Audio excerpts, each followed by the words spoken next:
Nosso recorte hoje é a medição do analfabetismo funcional. Sim, o analfabetismo funcional pode ser medido. Tá? As medições que eu vou comentar aqui nós temos medições regionais, nacional e internacional.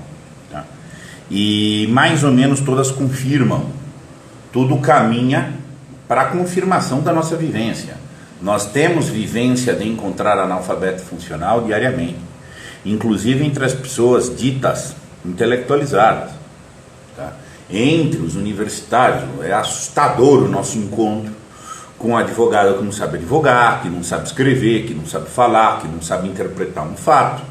Tá? Com um engenheiro que não sabe fazer conta.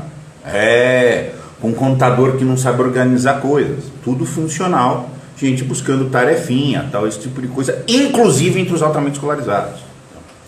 E essa vivência ninguém deixou, ninguém escapou desses encontros malditos. E as medições confirmam, e mais do que confirmar, mostram que o gargalo é muito fundo. Há um processo muito grande, endêmico, enraizado de burrice no Brasil. Nós somos um país de burros, não é a opinião do Vicente, são fatos. Vamos começar a ver, comprovados aí pelas medições.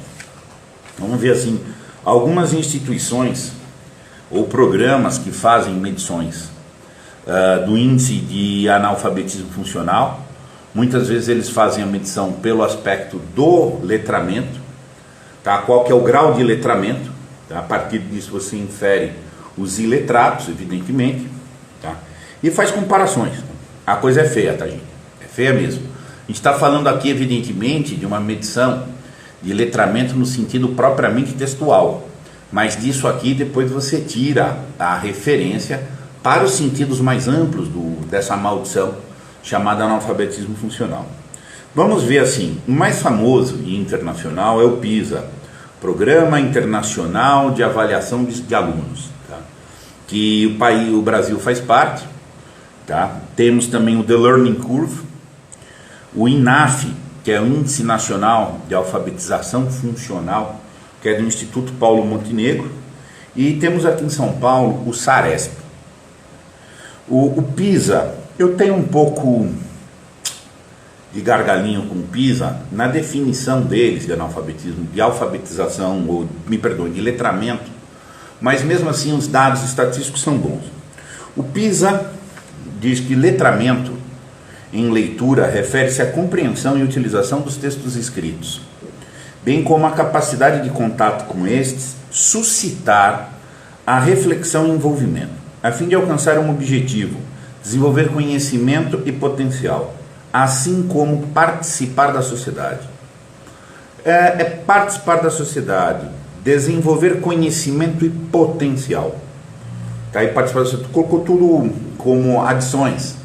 Ok, nada tão grave, nós participamos da sociedade, nós somos seres sociais, devemos andar, mas existe um espírito aqui excessivamente de ética cidadã, que é o pensamento contemporâneo, que está aí, etc. Eu sigo uma tradição clássica em que o letramento tem por primeiro uma função de existência. A dimensão propriamente existencial do ser primeiro. Isso não é alcançado aí pela coloquialidade, pela contemporaneidade, mais precisamente falando, tá? Enfim, só faço esse tipo de comentário, tá? E que, enfim, dá para pensar esse tema dentro de uma perspectiva mais ampla. Tá? Que eu, por exemplo, proponho. Tá? Mas, enfim, de qualquer forma, o PISA faz um trabalho muito importante, muito bom. Tá? E ele tem mais ou menos 8 níveis de gradação pelas competências do letramento. Tá? É um pouco difícil trabalhar com essas camadas desses níveis do PISA, porque são 8, mas eles têm um que é um A, um B, depois não tem um que é abaixo. Então, assim, algumas vezes você vai falar no nível 2, mas nível 2 é 4. Então, assim, são 8 estratos. Mas tem um 0, tem um A, um B, enfim, isso às vezes gera uma confusão. Tá? Então, tem que fazer umas adequações. Mas o que acontece? Em 2015, eu estou usando, já teve PISA de lá para cá, tá? Mas eu uso de 2015 porque está mais consolidado, as críticas, os comentários, as pessoas já falaram mais. Eu vou usar o da 2015. Em 2015, de 70 países que participaram, tá? 70 países que participaram, o Brasil ficou no número 59. Tem PISA de letramento, de leitura, tem PISA de matemática, tem de ciência. Estou limitado à leitura. Tá? Nós ficamos no número 59 entre 70. Ou seja, rabeirão mesmo. Primeiro ficou Singapura, Hong Kong e Canadá. Tá? E aí você verifica o seguinte, em 8 níveis, pouco mais de 40% dos estudantes brasileiros atingiram pelo menos o nível 4 da escala de letramento mínimo. Esse 59 é pouco mais, quer dizer, 40,01. É pouco mais de 40 mesmo, é um pouquinho. Tá? Então o que acontece? Pelo PISA, praticamente 60% dos nossos alunos, dos nossos estudantes, são analfabetos funcionais. Estão fazendo operaçãozinha, como texto, por memória operacional, por ato material, sem entender o que está fazendo. É só assim memorização, passa lá, faz isso, é reação. Não use inteligência. É isso mesmo. Só para funcionar sem significar, 60%. É grave a coisa, muito grave. Se 40% fosse analfabeto, pelo menos a maioria estava andando. Né? Então assim, mas o que é muito grave ainda? Dentro desses 8 estratos, você tem então assim, 40% ultrapassa a barreira maldita, tá? 40%. Mas que chega no nível efetivo da proficiência plena, que é o gozo pleno da proficiência, que domina qualquer esse tipo de discurso, que sabe dar sentido, que sabe dar propriedade, que sabe ver conteúdo, forma, estilo, e maneja as diferentes situações intelectuais, é 0,14 centésimos. Sim. É 0,14% da população, tá? Deve ter, vê bem, aqui não é o índice da população, é o índice dos estudantes, mas você tira uma referência disso. Mas 0,14 é muito baixo. Isso pode ser baixo mesmo em países muito desenvolvidos, na Alemanha, nos Estados Unidos, pode ser 3, 4%, que é baixo mesmo. O nível de pessoas efetivamente, intelectualmente potentes é baixo. Mas entre 3 e 4% e 0,14% é assim, é gigantesco. Então assim, a situação é muito grave. Tá? O PISA vem sendo feito sistematicamente, a posição do Brasil melhora um pouquinho, baixa um pouquinho. É uma manutenção, grosso modo, de um estado crônico de burrice. Tá? A coisa é grave mesmo. Tá? E o PISA tem uma questão curiosa, que ele também faz por estado. No Brasil, os estados melhor avaliados pelo PISA são Espírito Santo, Paraná e Minas Gerais. E os piores são Tocantins, Bahia e Alagoas. Para você ter uma diferença, ver um grau de diferença entre os estados, no Espírito Santo, 60% tem letramento mínimo, está bem acima da nossa média, tá? E que é 40%. Tá? E aí o que acontece? E no Alagoas, que é o pior, 25% tem o letramento mínimo, tá? 25% tem o letramento mínimo, tá? Ou seja, muito abaixo. Tá? Você vai vendo o disparate entre 60% de letramento mínimo e 40% de analfabetos funcionais, há um estado, por exemplo, como Alagoas, que 75% é analfabeto funcional. Olha o grande gap que dá dentro do Brasil mesmo. No Learning Curve, tá? Que apura 40 países, tá? O Brasil ficou na posição 39 de 40. Nós só ficamos melhorzinho que a Indonésia. Então os campeões lá no Learning Curve são Singapura, Hong Kong e Finlândia.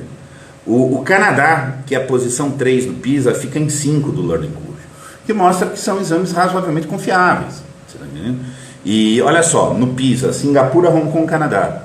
No Learning Curve, Singapura, Hong Kong e Finlândia. Só que o Canadá está na 5ª posição. Então assim, você vê que chega mais ou menos ao mesmo lugar, tá? Dando uma validade. Nós temos... coisa é feia, gente. Coisa é feia, nós somos um país de burros. Essa é a realidade mesmo. Temos o INAF, que é o Índice Nacional de Alfabetização Funcional do Trabalho do Instituto Paulo Montenegro. É uma questão difícil de trabalhar com eles, tá? Uma coisa um pouco tinhosa. Eles tinham 4 camadas para apurar o analfabeto funcional. E se estivesse nas 2 primeiras camadas, tá? Que é o analfabeto propriamente dito, óbvio, e o rudimentar era analfabeto funcional. E depois tinha, né, outras 2, tá? Que aí seria alfabetizado. Mudaram a sistemática faz alguns poucos anos. E aí criaram uma figura elementar. Tipo, e aí entre você dizer no critério que as 2 primeiras camadas são analfabeto funcional, mas a elementar que virou agora, se também for elementar, já é alfabetizado. Isso dá distorções muito grandes.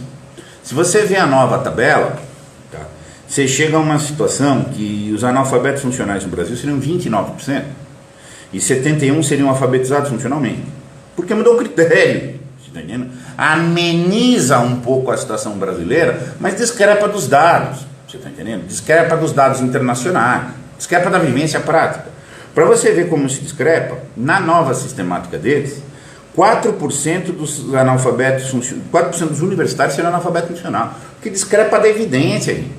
Só no mercado de advogados que eu conheço, porque eu milito nesse meio, disse, olha, se menos de metade for analfabeto funcional, olha, é o seguinte, já é um troço, entendeu? Agora está dizendo que é 4. Só que aí tem aquele trocadilho, porque ele criou aquela figura da alfabetização elementar, como se a elementar já superasse o analfabetismo funcional. Se jogar elementar também seria mais de 25%. Daí, por este exame, chegaria a uma situação que analfabeto funcional seria 29% dos universitários. Que é gravíssimo. É gravíssimo. É gravíssimo demais. Eu acho o exame do INAF meio estranho, entendeu? Eu não gosto dele, entendeu? Mas enfim, aí tem um outro sistema da Saresp, que é aqui do estado de São Paulo, é oficial do estado de São Paulo.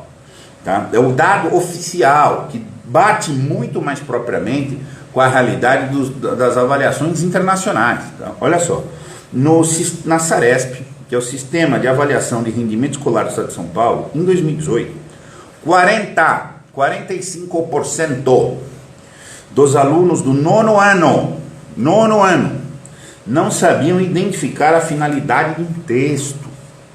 Não está dizendo que ele não sabe tecer interpretações, que ele não sabe objetar, que ele não sabe sintetizar esse texto com outra coisa. Está dizendo que não sabe identificar a finalidade, para que serve. Então assim, o negócio é grave. A gente já sabe que isso é grave, tá entendendo? Mas na hora que chega o exame, ó, tá aqui, ó. Você tá entendendo? Sabe? Então o que acontece? A situação tem que ser vista com realidade, mas é gravíssima.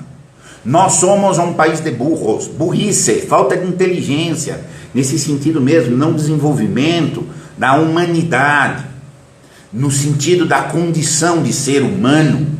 O que nos faz efetivamente humano é a capacidade de pensar, de refletir, de deliberar, de fazer ponderações interpretativas. Tá? Então assim, a coisa é muito feia e tem um patamar existencial gravíssimo. Eu milito com advogados, cara. O que é isso, cara? É coisa assim, do assunto não tem começo, não tem meio, não tem fim, ele dá um giro, e aí tá todo mundo querendo ser servil, cara. Não quer ter posição. Advogados são pessoas que postulam direito, tem que saber fazer estratégia, tem que saber articular palavra exímio na linguagem. Eles não têm linguagem. Assim, é febre de 42 graus no corpo brasileiro. 42. Ah, mas já está 30 anos tendo febre, 40 anos tendo febre. Perfeito, mas continua febril. Né? Então, essa é a questão. Tem uma infecção matando a gente, que é a infecção de burrice. Então, essa é a situação. Tem muita perspectiva de solução, não, gente. Infelizmente, imediatista não tem, não. Soluções existem individualmente. Tá? Obrigado.